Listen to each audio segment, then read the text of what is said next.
இது ஒரு குட்டி ஸ்டோரி. இந்த ஃப்ரெண்டுக்கு வந்த கதை. என்னென்னு சொல்லிச்சுன்னா, ஒரு பிள்ளையை காதலித்தவர். சரியா அந்த பிள்ளையை காதலிச்சுட்டு அந்த பிள்ளைய சரியான பாசம், சரியான ஒழுக்கம். அந்த பிள்ளையை எப்பவும் பார்ப்பார், டெய்லி பார்ப்பார். அந்த பிள்ளைக்கு அண்டு செல்லம் பண்ணி கொடுப்பார்.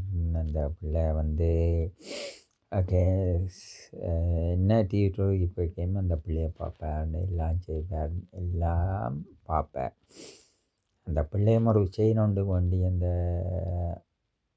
அந்த வெளிநாட்டுக்கு போய்க்க அந்த பிள்ளை ஒரு செயின் ஒன்று போட்டு விட்டது.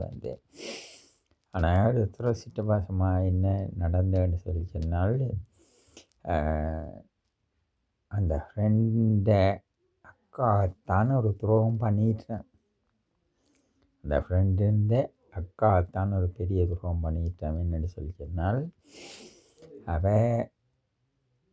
அவையோட ஃபேமிலியில் அவர் அக்காத்தான் வேறு ஒரு பெரிய ஒரு என்ன சொல்கிறோன்னு எனக்கு தெரியல. அவர் போட்பார் மாதிரி.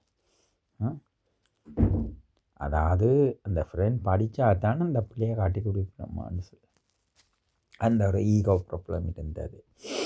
அதனாடி ஓகே அந்த ஃப்ரெண்டு என் ஃப்ரெண்ட் வெளிநாட்டுக்கு வந்துட்டார். ஓகே எல்லாத்தையும் வேண்டிக்கிட்டு கேட்க இந்த லெட்டர் எல்லாம் பரிவர்த்தனை பண்ணுறதெல்லாம் என் அக்காட மகளும்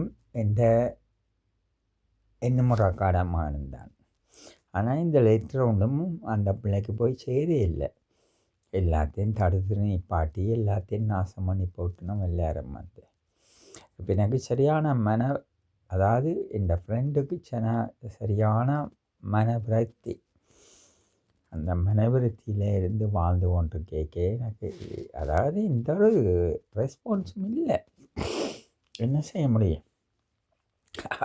அந்த காலகட்டத்தில் தான் நான் அதாவது என் ஃப்ரெண்ட் அது அழகான தேவதை என்று சொல்லி ஒரு இதையை காட்டி என் ஃப்ரெண்டோட தேவதையை காட்டி பாலங்கிணத்தில் போய் விழுந்துட்டான்.